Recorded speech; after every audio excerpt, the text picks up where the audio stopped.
Paris, dans le 7e arrondissement, dans un appartement du 5 avenue Daniel Le Sueur, les 12 permanents de la délégation parisienne du GI2A préparent la rentrée. Leur but, trouver des solutions sur mesure pour les personnes aveugles ou malvoyantes.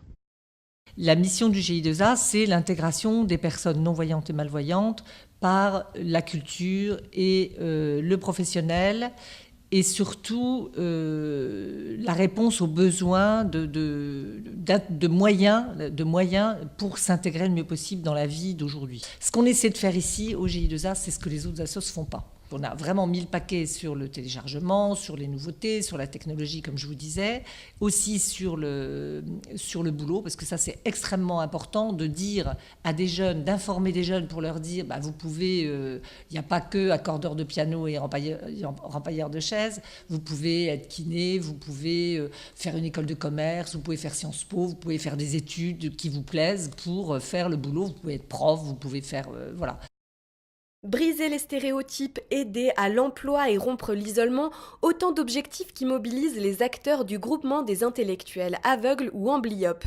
Tout au long de l'année, les 500 bénévoles de l'association enrichissent la plus grande bibliothèque sonore de France.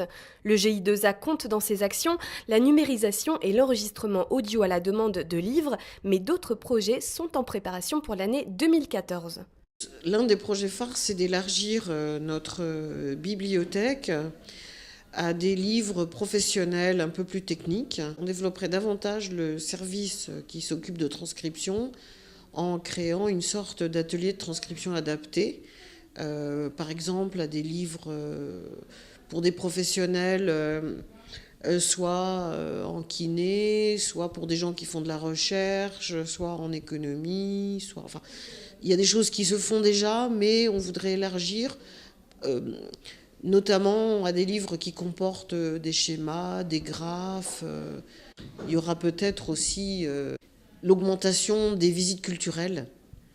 Cette association reconnue d'utilité publique regroupe 8 délégations régionales en France.